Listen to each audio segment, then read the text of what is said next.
Hello mga chong at chang, si Doc Ron na naman, live dito sa Legazpi area, no? Alam nyo, there are times na minsan nakaka-bad trip na kasi daming umaatake sa akin, dahil nagugulo sa akin, and you know what, sabi ko nga, kung ito nangyayari sa akin, nangyayari sa mga bata ngayon, malamang itong mga batang to, nagpakamatay na, kasi mga bata ngayon karamihan, mga weak, medyo mahihina mga kabataan natin ngayon, pero the thing is, I mean, this is not to insult them, no? Hindi to para insultuhin yung mga kabataan ngayon, but to encourage them na, hey, you know what, kahit maraming problema, kasi I'll give you an example, no? Sa mga kabataan na kikinig ngayon, when I was being antagonized by the DOH noong time ng, alam niyo, nung scamdemic, noong 2020, nung nag-reveal ako ng mga fake news ng mga DOH, di ba, dahil yung nag-antagonize sa akin, if I gave up, marami sa inyo malamang nagpaturok na eh. Malamang marami sa inyo na biktima, na budol ng DOH, kung di ako nagsasalita. And then sinapo ko lahat yun. Lahat ng fake news ng DOH, ng mga taong hater, yung mga doktora na nagbablog, na gusto lang sumikat, si Adam Betlog, di ba? Si Mata ng Davao. I mean, sinapo ko lahat ng panlalait ng mga tao na yun. Kasi the thing is, I've learned the art of not giving a fuck. Diba? Wala na akong pakialam. Wala akong pakialam kung ano sabihin ng tao. Kasi the way I see it is this. Bakit pinapakain ba ako ng DOH? Kailan ba may magandang ginawa ang gobyernong Pilipinas para sa mamamayan niya? Kailan ba tayo nag-benefit sa gobyernong Pilipinas sa buong buhay natin? Kailan ba tayo binigyan ng opportunity ng gobyernong Pilipinas sa buong buhay natin, di ba? Anyway, balik tayo dun sa topic ng mga weak mga kabataan. Ang daming weak na kabataan ngayon na sabi ko nga, kung yung problema ko ngayon, yung sangkatutak na atake sa akin ng mga taong ginagawa ng yung mga taong galit sa akin, siguro kung sa kanila tumama yun, malamang wala na itong mga to eh. Malamang nagbigti na itong mga to. Pero like I said, this is not to hate on mga kabataan, but to encourage you na, hey, you just need to stop giving a fuck about all these people.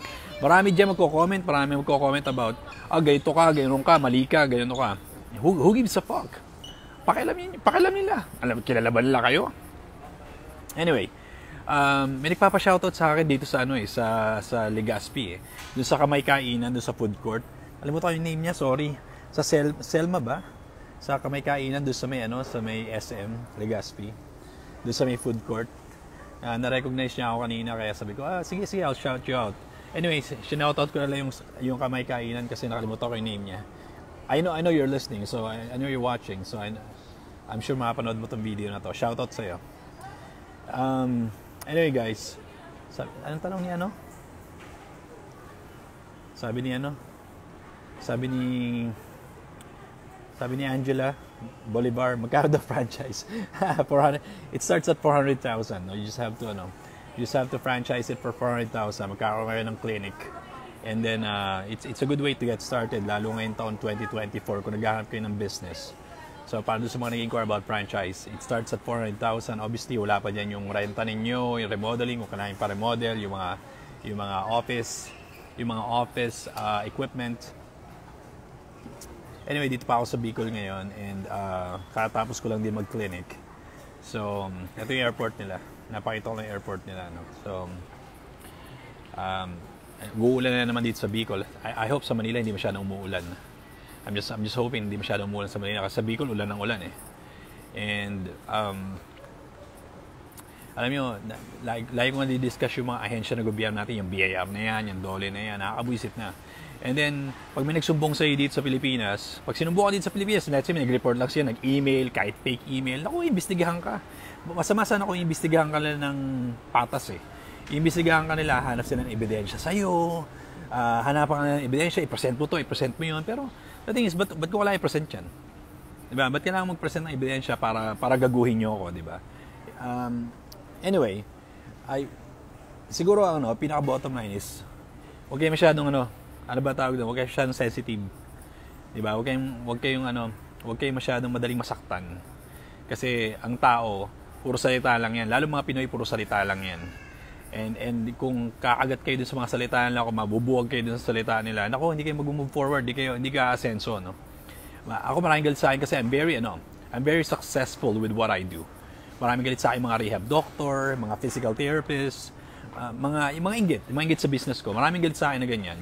And even yung even nga yung ex ko, di ba, yung doktora kong ex na buong sa akin hanggang ngayon, na ewan ko sa kanya kung anong gusto niyang gawin, na gusto niya siguro akong pakulong, hindi mo na makukulong.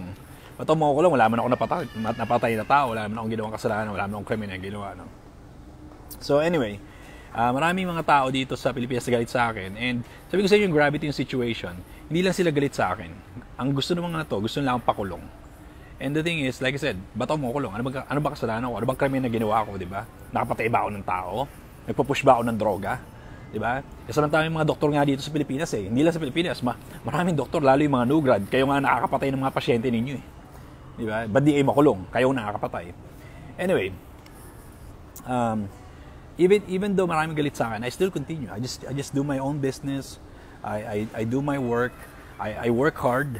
Wala kang pakialam kung ano sinasabi ng ibang tao kasi the moment pakinggan mo yung mga sinasabi ng ibang tao, lalo dito online, lahat naman yan mema lang eh. Lahat lang may masabi lang eh. Lahat naman yan, kala mo kagaling eh. Pero sa totoong buhay niyan, loser naman yung mga yan. Mga talunan yan. Wala sinabi yan. Mga inutil yan. Yung mga doktor dito sa Pilipinas, maraming doktor dito mga inutil. Maraming doktor dito mukhang pera. Maraming doktor dito sindikato. Tamo, di ba? Nung nagkaroon ng scamdemic, di ba? Pera.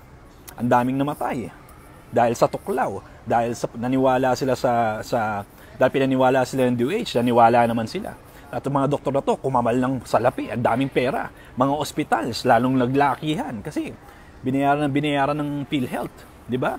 Alam nyo na, pera. Kung hindi nyo nakikita yung mga scam na nangyari, itong mga nakarang ilang taon, hindi ko alam kung nasa bundok kayo or nasa parte kayo ng Pilipinas, kung nagtatago kayo sa lungga ninyo, di ba? Kung hindi nyo alam na ginago tayo ng DOH, ginago tayo ng gobyerno ng Pilipinas, ginago tayo ng mga Duterte, noong time na yon, ginago tayo ng presidente mismo, di ba? Either nagtatago kayo sa lungga ninyo, talagang wala kayong pakialam, o talagang bobo lang talaga kayo, no? Anyway guys, this is Doc Ron. Nakapagkwento lang naman habang naghihintay dito sa airport. And like I said, doon sa nagpapa-shoutout doon sa kamay kainan doon sa SM Legazpi. Pasensya, nakalimutan ko yung name mo. Pero shoutout sa inyo diyan sa SM Legazpi kamay kainan sa food court. Hey guys, this is Doc Ron. Sana keep watching, share this with your friends and family. Huwag mo siyang papaniwala sa DOH, huwag mo siyang papaniwala sa mga katarantaduhan at pananakot ng gobyerno natin kasi alam niyo naman na korap ang gobyerno natin ever since. Signing off.